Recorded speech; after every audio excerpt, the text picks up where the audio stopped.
So, good evening, everybody. Welcome to the second Ask the Leader event.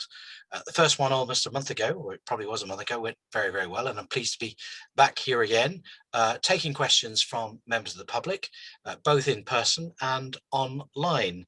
So there are a number of people present tonight, which I will just remind everybody, the meeting is being recorded for playback on social media, so everybody is aware.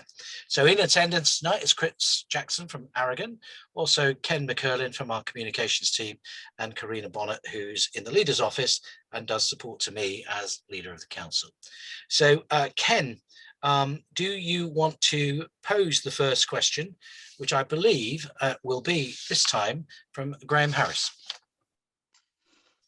Yeah, so we've got Graham Harris is first up tonight. So Graham, would you like to put your question to Councillor Fitzgerald? Oh, 1 second. I would just unmute you. Here we go. You might get a little pop up on your screen that asks you to unmute. So you can do that. There we go, Graham. Fire away. Okay, I have two questions actually. Firstly, about playing fields, social amenities, if you like. The last few years have seen the enclosure of most of Longthorpe School Field, the proposed enclosure of Werrington Fields, and now the proposed covering of a large slice of the embankment by a new Peterborough United Stadium and associated access and parking facilities. Berry Meadows and Central Park are now very busy at peak times, and the city centre population is set to substantially increase. The COVID lockdown has shown the value of public open space for exercise and mental health. What proposals does the administration have to replace these areas if they are lost to public access? Okay, should we deal with that one first and then come back to your second question? Is that all right? Sure. Yeah. Yeah. Okay. So I'm sure Chris will want to talk about open space and parks and everything, but I'll just lay out some, because obviously I got advance notice of your question, which is great, and I'll try and answer as many points as you can. So as we develop and grow the city, having good quality open space is a key part of our plans. We have some good open spaces in the city, Central Park, as you say, Berry Meadows, Itter Park, that's just to name but a few. And the pandemic you refer to has shown us just how popular these sites can be. Some of our open spaces are actually Green Flag award winning. Central Park, for example, has held the accolade for the past 18 years, and Itter Park and Manor Farm Park in Eye also have the much sought after honour. If you would refer to our local plan, there's several policies in there that protect open spaces from new development, as well as policies requiring new open spaces as part of any new developments. Those policies also do allow, in limited circumstances, for some open space land to be lost, but only if the overall development provided benefits and only if the loss of the open space was acceptable. As with all planning decisions, it's a tricky task to balance all the benefits from the development with the harm that may arise. Now, in terms of the schools you mentioned, and Longthorpe, as you know, is probably my ward area personally. So Longthorpe School, the school didn't have a designated playing field, and there were safeguarding concerns raised by the school and Ofsted. So the public were consulted, and it was agreed we wouldn't fence in the entire land, but enough to allow the school to operate on sports days, etc. In terms of the open space in Werrington and around Ken Simpson School, this is the last remaining piece of land in the city which is accessible to school children and the public, and we have to manage this in the interests of the safety of the pupils. Some of this land is designated as school playing field to be used by pupils for PE and other outdoor activities. Currently, due to concerns over pupil safety, as the land is open to the public, the school are not using this part of their site. The solution to this is a fence, which we know is not something all residents in the area would like, but we must prioritise the safety of the pupils. And this has come forward from the school, you must understand. That said, we are listening to residents, and the next stage in the project will be to hold a public meeting to further explain those plans. This will see a fence constructed around a part of the land at Ken Stimson, with public access maintained but restricted at certain times.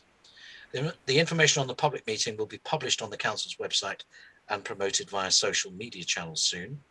It's important to add that no decisions have been made, and we're still committed to meeting with local residents to discuss how we intend to proceed. So that probably answers or addresses some of the points. Graham, if you want to come back either on any of those points or put Yeah, I'd like to take issue Sure. about Longthorpe. I was involved in that, and the recent Ofsted report at that time said there are no safeguarding issues. Well, it was the school that raised the issues in terms of their safeguarding, and I believe, and I could get chapter and verse for you, it complies with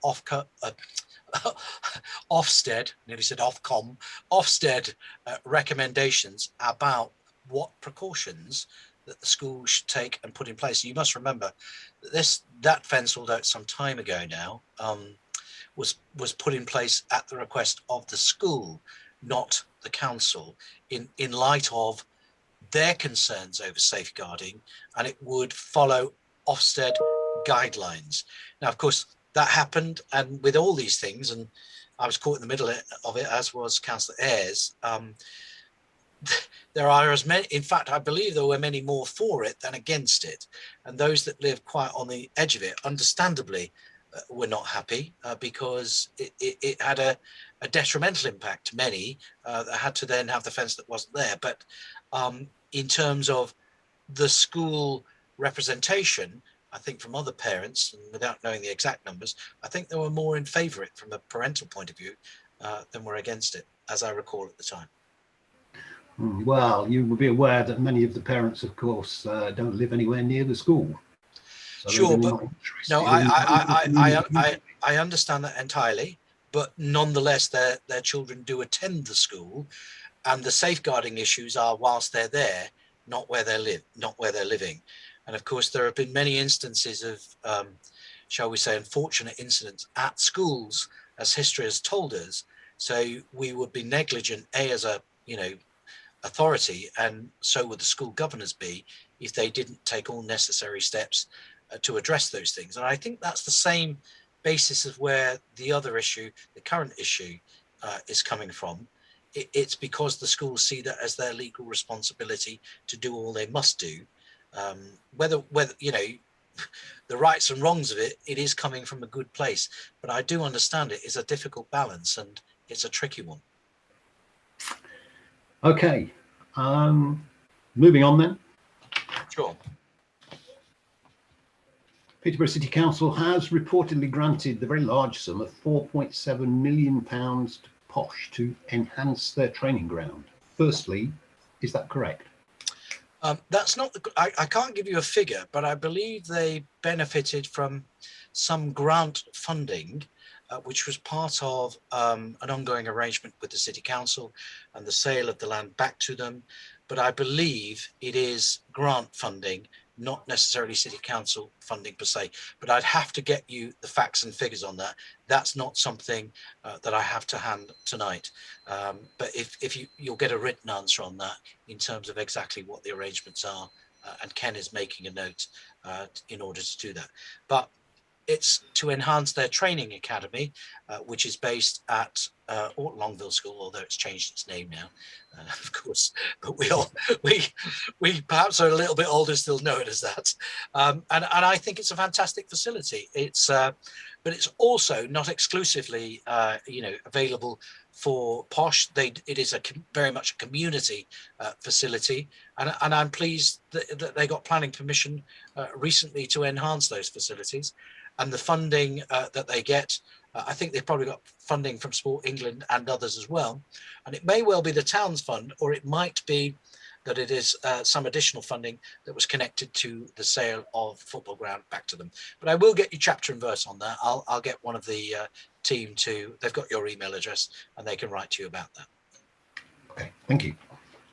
Okay, so hope that answers your questions. So just for the benefit of everybody watching, of course, this is Ask the Leader. I'm Councillor Wayne Fitzgerald, leader of Peterborough City Council, and this is our second event. I'm very pleased to hear from Mr. Harris there about his question about open spaces. And just touching on, Mr. Harris talked also about the embankment. Let me be perfectly clear also about the embankment, and again, Mr. Harris, so you know, there is no plans for the City Council to do anything on the embankment at the moment. There may well be in the future, because I've instigated or commissioned a master planning exercise for the embankment, which I very much personally would like to see enhanced. But green space is kept, the biodiversity improved, but let's make it a destination for people in the city and an area that we can be proud of. I've described it as a jewel in the crown. And people have asked me about the football club and an arena. Again, I've made no secret I would personally support that, but that doesn't mean to say I want to concrete it over or tarmac it over. I want a sensitive redevelopment. And whether it's the football club or anybody else, people from wherever they come from are entitled to submit a planning application. And that may be forthcoming, it may not. I don't speak for the football club, but it doesn't matter who it is. Anybody's entitled to put a planning application in, whether they own the land or not. And the merits of that planning application will be judged by the planning committee. And in that particular case, because it's outside of the local plan, it would go to the Secretary of State for approval or dismissal. So I just want to be perfectly clear about that. There's no done deals, there's no secret deals. It is what it is. We are a growing city, and it's great to share, by the way, the football club's success. And I do wish them well in what they want to do. I applaud, and I personally think it's a good idea, but others may not, and I accept and recognise that. Okay, so if I switch back to Ken, have we got?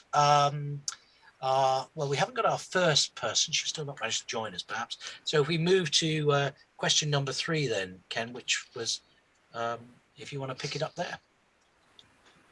Yeah, sure. So the next question is from David Jarman. So, Mr. Jarman, if you'd like to put that to Councillor Fitzgerald, please. Oh, I think you're on mute. Let me unmute you. There we go. If I can unmute you, you might get a little pop-up, David, on your screen that asks you to unmute. There we go. Did you get that? Let me try again. Let me try again for you. See if I can unmute you. Nope, we still can't hear it. No, I might. Oh, there we go. Now you're on. No. Well done. Technology, it's great. You Thank fire you, away, Councillor David. Fitzgerald. Can I say firstly how good this is and how good it is that you are brave enough, if you want, to face members of the public and speak and explain yourself so well. And I really appreciate that. That's very kind of you to say so. You fire away with your whatever you want to ask me. Well, as you know, I've been communicating with you about the brown bin fee increase, and I have put you in the picture of my situation, although you might not have my email to hand. I've also written to other people, and I see that Nigel Thornton in the PT had a bit of a go at you the other week about the brown bin increase. And I could go over my questions, but my general point is this. Obviously, the council has financial difficulties. The central government haven't funded you properly for years. In fact, I saw, I think in the paper today, that it was 86 million since 2013, 86 million less. So I've got great sympathy for you in the council. And I do understand that in the scale of things, brown bin collection probably comes right near the bottom. And I would like to think that children's services, social services in general, old people and so on, were being looked after, and the council were doing its duty to them before perhaps worrying about people like me going on about the brown bin collection. Okay, so I am sensitive to your predicament. However, it came to me as a big shock that you put up the fee for collection okay, one bin up to from £45 to £50, which, as Nigel Thornton pointed out in his PT article, is about 11%. But what he didn't know, so I had to inform him, is that us guys, gardeners, who had, if I remember correctly, paid an additional £20 some years ago, I can't remember how many, for a second brown bin, that you actually wanted to increase the collection then by another £25. So by my mathematics, which might not be spot on, from 1 year to the next, that is actually asking me to pay 66% more.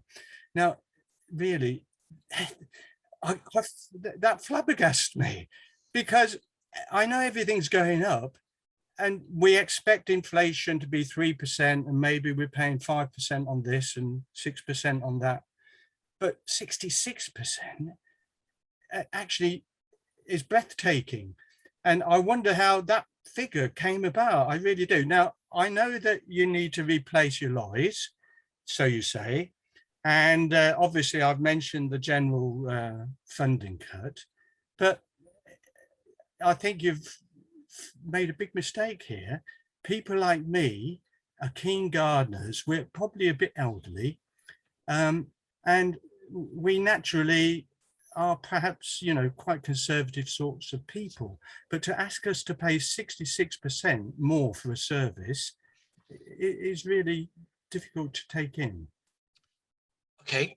I'm listening to everything you say. I will Yes. comment in a minute, but joining us is Chris Jackson, who's from Aragon, who look after all the waste services. So, Chris, do you want to add anything for some initial thoughts or comments at this stage in terms of the whys and wherefores, or anything you might want to contribute to Mr. Jarman's concern here? And then I will comment, Mr. Jarman's. Okay. Right, okay, so with respect, Leader, the refuse collection service doesn't sit under my portfolio, so I'm not entirely the best person to comment on. I'm the street care manager, so I manage obviously all the parks and open spaces and the fly tipping. Obviously, you know, the fly tipping is one that you know, we've all had concerns and issues over, so I may not be in the best place to comment. No, I suppose what I'm looking for in terms of the corporate direction of Aragon, you know the pressures in terms of budgets which relate to the council. So really, as Mr. Jarman was alluding to, it is primarily a budget pressure, and I think I was just wanting, rather than me say so. Sometimes people don't believe me. You're on the front line. I know it's in parks and open spaces, which we'll come to, but in terms of you are it tonight for Aragon, I'm afraid. Yeah. So there's absolutely there's no hiding behind the pressures, the challenges that we as a company and operation, the workforce, having on a day-to-day basis through the constraints that we're working to, which unfortunately are driven by the financial pressures that we're working to. So whether it's on the front line of the refuse service, the brown waste collection, the parks and open spaces, we are in the process of procuring new vehicles, as you point out, David. The expense of those, as I'm sure will be well documented in due course, are significant. And you know, we only have the resource that we have, and that resource isn't just manpower. It's the vehicles, the plant, the machinery to deliver the service. And ultimately, we want to deliver the service that people are paying for, whether they're paying it direct through their brown waste, or whether they're paying it indirectly through their council taxes for other services that we provide. Yeah, it is a challenge. It's tough. Okay, so if I may, I hope you don't mind me calling you David. Is that all right? No, it's fine. That's fine. Well, I'm Wayne as well, don't worry. So look, let me just put this in some perspective for you, because what a lot of people don't understand, and I love Nigel Thornton. He's one of my ward residents. Okay. you don't have to pay this. You don't have to have this charge. No. And I'm going to tell you, we made a mistake as a council by being innovative. In good times, we introduced the brown bin free of charge. In hindsight, that was an error. Now, what people also don't understand is that we have no statutory requirement to provide you or any resident, and by the way, I'm a resident, I have a brown bin and I pay. There is no requirement on the local authority to provide you with a garden waste service.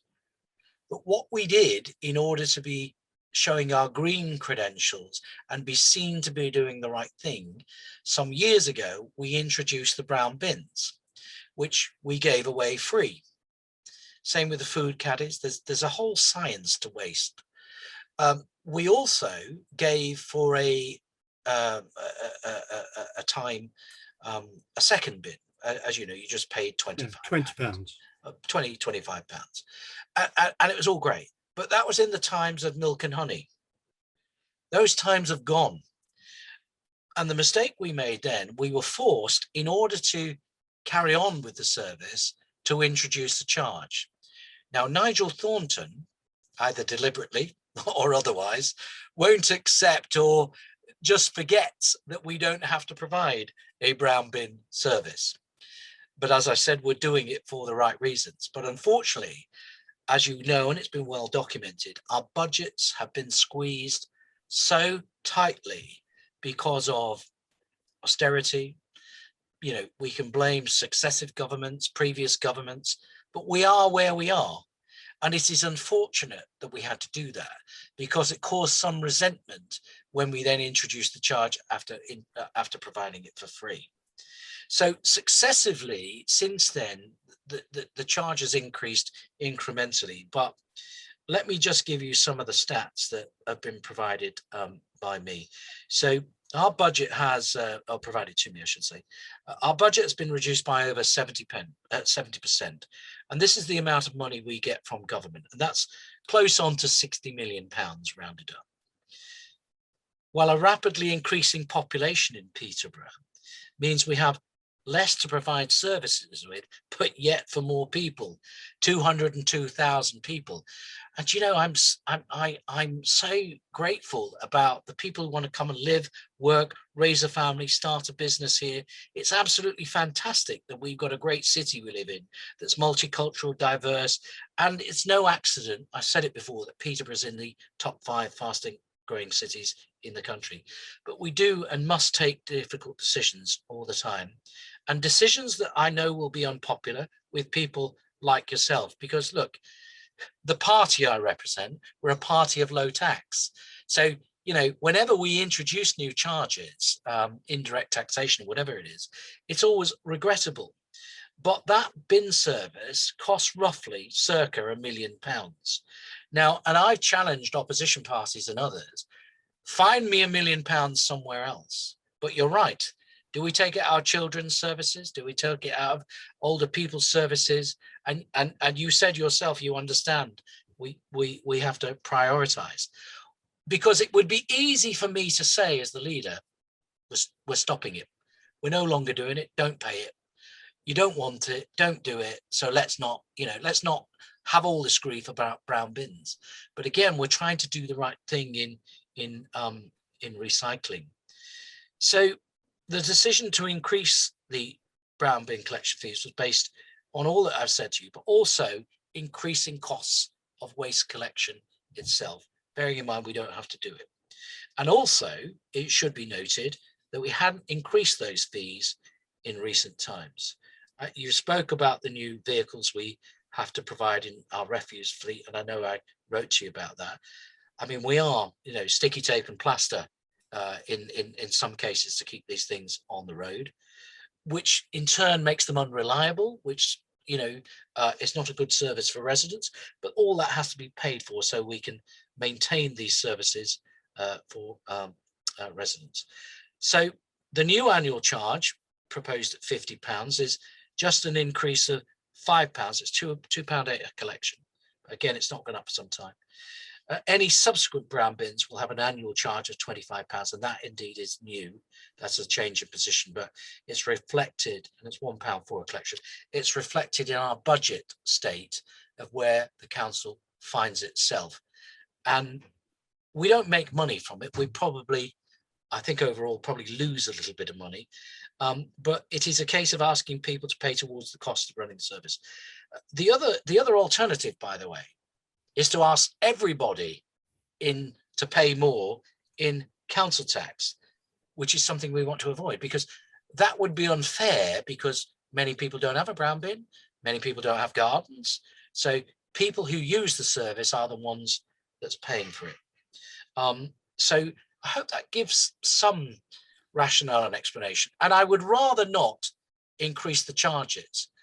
But, you know, the council currently is facing, because of all sorts of reasons, but the COVID pandemic and any other amount of reasons about our revenue support grant, which has diminished by 60 million, we are having to plug holes. And it's not financial mismanagement. It is simply that we do not have enough money, in my view, to continue to provide the services at levels that you want. Now, the option is we could double council tax if we had the mandate to do so. I had a lady talk to me the other day that said, I went to Harrogate at the weekend, and I said, oh, that's marvellous. She said it was lovely. Flowers, hanging baskets everywhere. They're beautiful. I said, it's marvellous. Where do you live? And she told me it was in Alton Worcester. And I said, okay, well, I'll come round tomorrow with your council tax bill that will now be double, in order for me to put flowers and free brown bins and any number of other services, which I'd like to provide free of charge for people, you know, inclusive. But it really does mean that you, as taxpayers like me, have to be prepared to put our hands in our pockets and pay for them. And can I just say to you that this unitary authority has a far lower level of council tax than comparators if you were to do the research. And in hindsight, perhaps we should have raised council tax more frequently, but whichever way we do it, we would be complained at. So we're trying to provide services to those that need them and want to pay for them. But again, might I just say to you, if you don't want a brown bin, you don't have to have one. You can compost, you're saying you're a keen gardener, we do a scheme for that, or take it to household recycling centre, or indeed worse ways, and we don't want you to do it, but worse ways, you can put it in the black bin, but don't put it in bags. That is what the waste people will tell you. But I know, and you're a keen gardener, and I know you probably do composting and all those things. So I hope that's an overview, and I'm unhappy about it, but I have no choice. And you are right to point out where the priorities are. Now, if you want to come back in, I do have a point about bulky waste in a minute, but David, please come back in by all means. Wayne, I really appreciate your answer. It was quite a long one, and you sorry about that. I do talk a lot. Yes. You come across as very sensible and sincere. I could argue with some of your points, but they you know, like for instance, about brown bin users and council tax. For instance, my children have left school now, so I don't have anything to do with schools, but I'm still willing. I know, I know. Okay. I know. So you have to be careful with your arguments there. But that's a statutory service, by the way. Yeah, so yeah. That is a statutory service. Yeah, but the alternative to not providing brown bins is that I've got really big trees in my garden, so many big trees that I fill 2 brown bins easily every 2 weeks.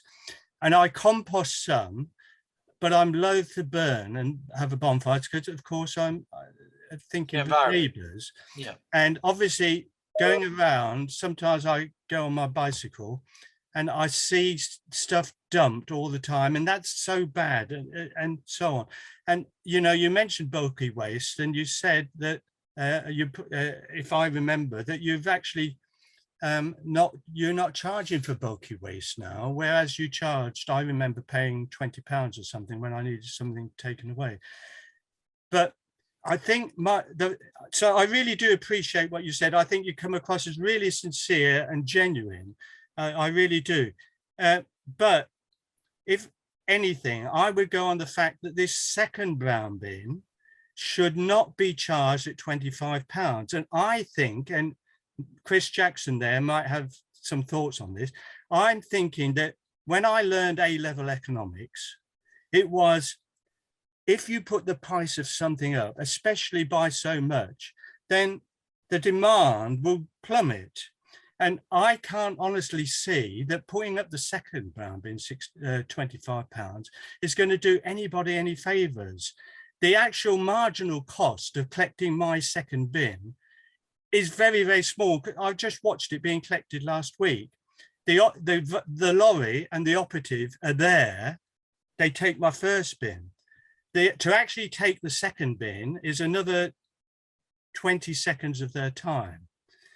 And I feel aggrieved that you've gone to charge the £25. I'm surprised somebody your end didn't point it out. If you'd been clever, you would have perhaps put it up £5 this year and maybe up to £10 in a couple of years' time, and we wouldn't have noticed. So I'm going to allow all your arguments. I think your arguments are good.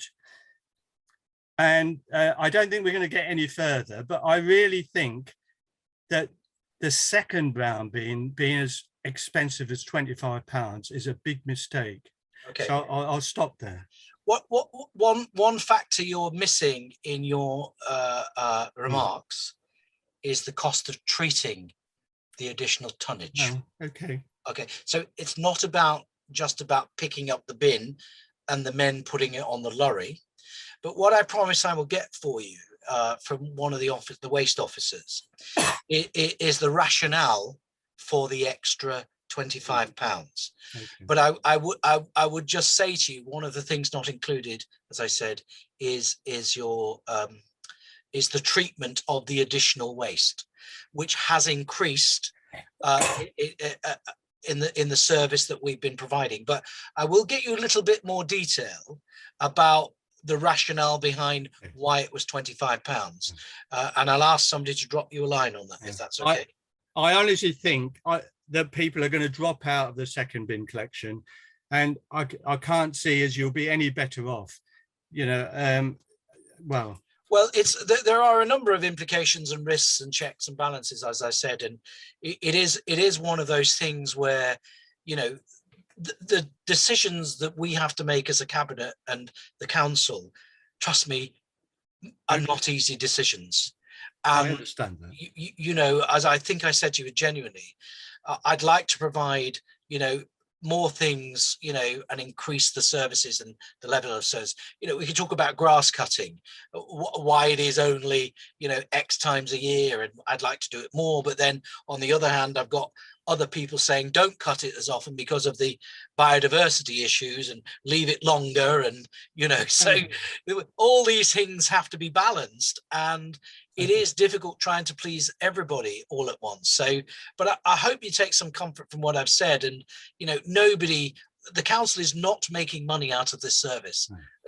And don't forget, any council that makes money puts its money back into its services. Of course. That's what it's supposed to do.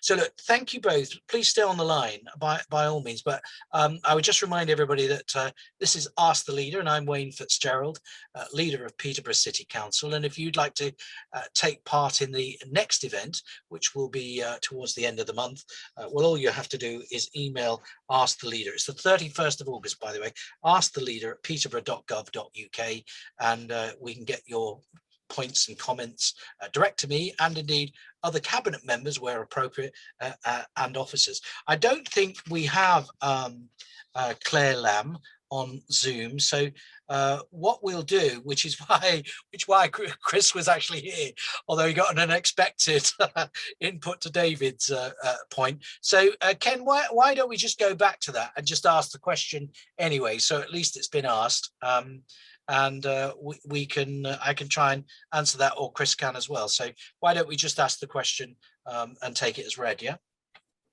Okay, so the next question is from a gentleman called Aled Hipgrave, who can't be on the call tonight, but I'll read it out to you, Councillor Fitzgerald. So Mr. Hipgrave asks, why does the leader of PCC and PCC as a whole seem to be constantly ignoring Bretton and the issues there? There is never any progress from the council when an issue is raised. So he goes on to say, there seems to be a major lack of funding and regeneration for Bretton. The fly tipping is getting out of hand with public bins constantly overflowing. The selling off of green spaces, meaning less places for kids to play and people to spend time outdoors. He adds that HMOs are being constantly allowed to be built, resulting in a major lack of parking in all residential areas. Car parks are not fit for purpose. No marked spaces means that people are taking up more room than needed, which lessens the overall space available. And he adds, Bretton has a parish council who I feel are not worth the extra that we pay in council tax for and should really be abolished.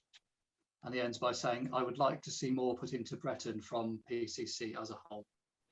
It's tempting for me to comment on the Bretton Parish Council issue, but I'll probably refrain from doing so because I don't wish to deliberately upset anybody. But well, let me just deal with the first point where he talks about fly tipping. What I would challenge you with is that where is the fly tipping that you refer to? Because my experience is if you tell us where it is or report it, and it's on public land, by golly, the team at Aragon don't do a bad job in clearing it up quickly.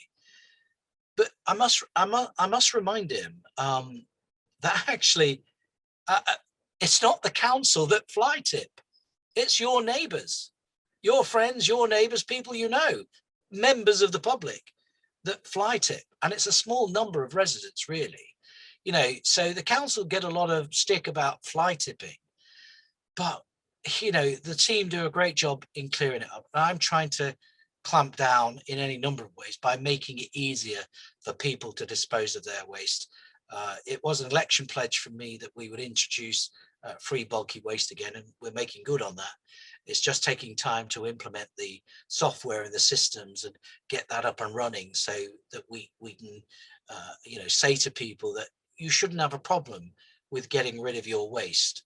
That, and also I'm changing the way that we allow access to what many people call the tip, but it is the Householders Recycling Centre on Fengate, to make it easier for people to access that and stop putting barriers in the way that, you know, if you spent a morning clearing out your nan's garage or a friend's garage and you get to the tip in the van you've hired, and because you didn't know you need a permit, you're turned away. Well, I'm stopping all that. We want to make it easy for people to genuinely get rid of their waste in a responsible manner.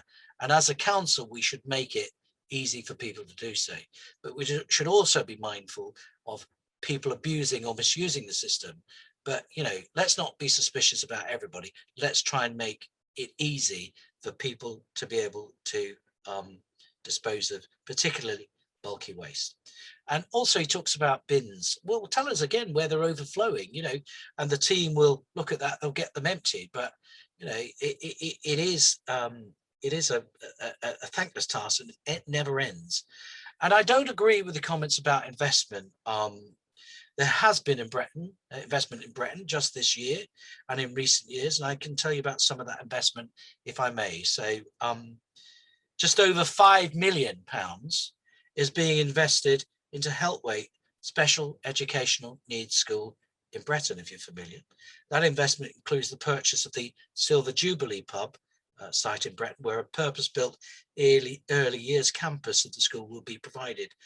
The whole site will be regenerated, including demolition of the pub, which is in poor condition and due to several arson attacks, upgrading and relocation of an existing hard games area used by the local community, the diversion improvement of the existing public footpath through the Jubilee site, and provision and planting of trees in the Bretton area.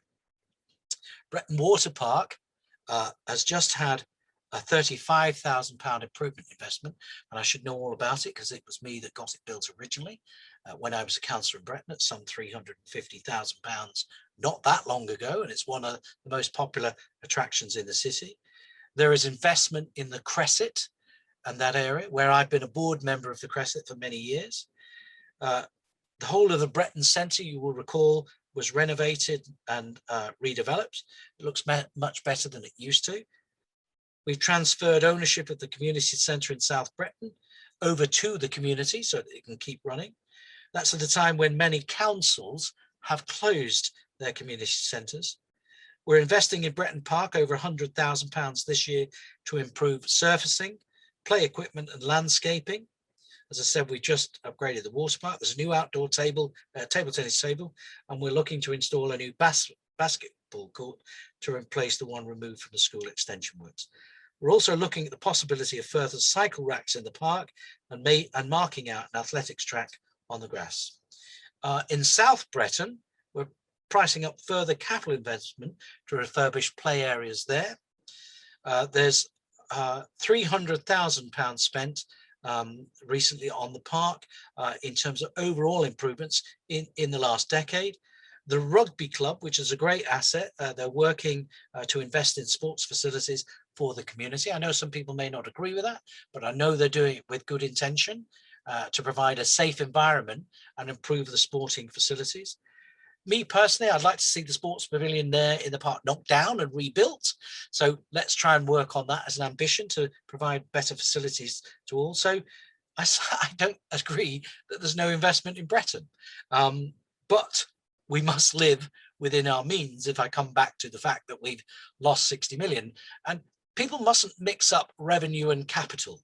So revenue is the things we pay for on a day-to-day basis, and capital is what we might borrow when we want to build something like a sports pavilion, but it does have an impact on revenue because we have to repay that loan or that money borrowed to wherever we get it from. So the more things we do capital-wise, the more pressure it adds on our revenue budget. So, you know, when we talk about building things, people say, well, you often find the money. No, it's borrowed money and it's a scheduled payback over long term, but there's got to be money coming back in by the way of fees, charges or something else in order to pay for that. So if there's anything missing or that what people want, I come back to this. You tell me what you want delivered and I will tell you how much it costs in your council tax bill. And it's remarkable how many people say, oh, well, actually, I don't need it that much because it is a cost to residents who want the services, but many just don't want to pay for it. So I hope that helps answer that. And I have a fondness for Bretton, and I always take a keen interest because part of my own West Ward is actually South Bretton. So Lynn Ayres and I do take a keen interest in everything that happens in Bretton. But as the leader, I take a keen interest in all areas of the city, and I will continue to do my best for everybody. And people should let me know what they want or what their problems are, and if I can help or I can solve them, I will. But if I can't, I will tell you so, and I'm not going to fob you off with any answers. Ken, that's it on that. I was going to say, do we want to ask Claire Lamb's question as she's not here in person? Do you want to ask that question, and Chris and I can attempt to answer it in the 10 minutes we've got? Yeah. Yes, I can. So as you say, Claire Lamb couldn't attend tonight, so I'll read her question out to you instead on a similar subject to the one you've just had. So she asks, my question is, why are there so many overgrown and fly-tipping areas around Bretton? The whole area where north or south needs to be pruned and cleared of unsightly overgrown trees, hedges, bushes and rubbish. I think she meant there, sorry, that the whole area needs to be pruned and cleared of unsightly and overgrown trees, hedges, bushes and rubbish. And she asks basically, when will this be done? Okay, a common question we get asked lots of times. And there are some facts and stats I can give you, but this is what Chris Jackson will know about. That's his area of expertise. So Chris, why don't you just set out some of the council's thinking, restrictions, policies, why we do the things we do and when we do them? Okay. So if we look at the first point that Claire made, which was the overgrown vegetation. So the council's shrubs and trees hedges across the city. They're maintained on an annual basis.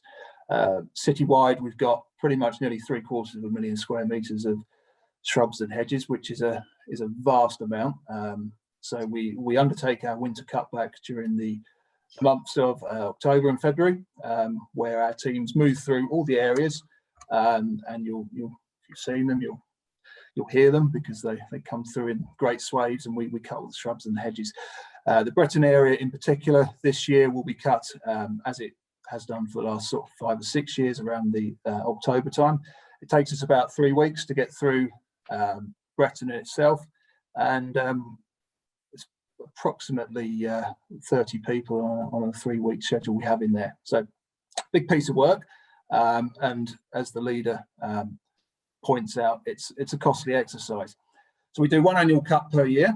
If we go back 10, 15 years, we were doing 2 cuts, and some of the concerns that residents who've lived in the city for a number of years will be seeing, they'll see that they're getting less for their service. So we are doing less than we were 15 years ago. There's good reasons for that. However, during the summer season, we don't just leave things. So our concern during the summer season are health and safety issues. So if there are real clear and present health and safety issues which are affecting pedestrians, cyclists, motorists, then let us know where they are, where we've got shrubs that are affecting footpaths, and we send a team out and we'll hit those areas to tidy them up. This year has been a very challenging year. We keep using the word challenging, but we've seen a lot of rainfall this year in May, which historically is fairly uncharacteristic. We've looked at some of the figures because we're feeling the pressure ourselves. We're getting lots of people saying, the shrubs are blocking the footpaths. This isn't about anything that we've done any less than we've done in previous years. We have the same resource working this year as we've done last year and the year before. What we're seeing is essentially, as we say, Mother Nature has had an effect and an impact on seasonal growth this year. That seasonal growth we've also seen on grass. We cut the grass 8 times a year, every 3 to 4 weeks. When the grass is longer, which we have seen growing certainly during May and early June, it puts more stress on our machines. It takes slightly longer to cut. Of course, with that, we see grass lying on the grass afterwards. So, these are all the challenges that we face on a day-to-day basis, which we take on board, we take on our shoulders. It's our job to do that. But it's important that Claire, who asked the question, is aware of that. And with things like unsightly overgrowth, we will attend to those. And if you let us know where we've got health and safety issues on the shrubs, we'll send a team out to attend to them. Thank you, Chris. So it's a pity Claire couldn't be alive, but one of the things that people often don't realise is bird nesting season is also a determinant as to when you can prune and cut hedgerows, which we are illegally obliged to follow. So that is another issue. So our next cut would be October, I believe, Chris, just a nod. Yeah. Correct. So a lot of the stuff that Claire talks about, we've already touched upon tonight about fly tipping and who's responsible. And I would say, again, to reiterate, our council team of workers are excellent. They are brilliant at picking stuff up. But I am trying to crack down on people who fly tip. It's a social crime as far as I'm concerned. But we must, again, at the same time, give people no excuses or that it's difficult for them to get rid of rubbish. So again, comes back to budget in terms of the 60 million or so that we've lost. I personally would like to be spending £2 million more a year on the services such as grass cutting, hedgerows and shrubs maintenance, and public realm like hanging baskets, which are great. Lovely to walk down the line streets in town, and it all looks beautiful and pleasant. But we are managing with what we're managing with, and the team, considering, have been doing an exceptional job on that. So I won't labour any more points, because a lot of the stuff that Claire is asking about that we've already discussed tonight. We might have time. I think we've got one more written question, have we, Ken? We might have time to squeeze that in quickly. Yeah, that's correct. So there's one more question from Stuart Cave, who again can't be here tonight, so I'll read it out to you. And it's another one on Bretton. Please, could you explain to myself why Bretton Park has been left to rack and ruin for the last 10 to 15 years? He adds, the water park is not an excuse to use as the rest of the park has been majorly left to rack and ruin. So why is Central Park, which is 4 times smaller than this, given 4 times as much funding? And he finishes by saying, and they have 3 members of staff on payroll looking after the place, yet Bretton has none. Well, Chris, do you want to talk about parks and open spaces in terms of staffing? Because I can't believe that would be true. Yeah, so Central Park is a very, very different park to Bretton Park. It's got a lot more, it's a lot more resource intensive due to the landscape. So we've got things like, formal bedding areas, bowls greens, tennis courts. And with that, they do require additional resource for taking money, certainly is one, ensuring sort of compliance with the rules and regulations. So Central Park is a very much a different park to Bretton Park. Bretton Park is serviced what we would describe through satellite teams. So we don't have in situ staff.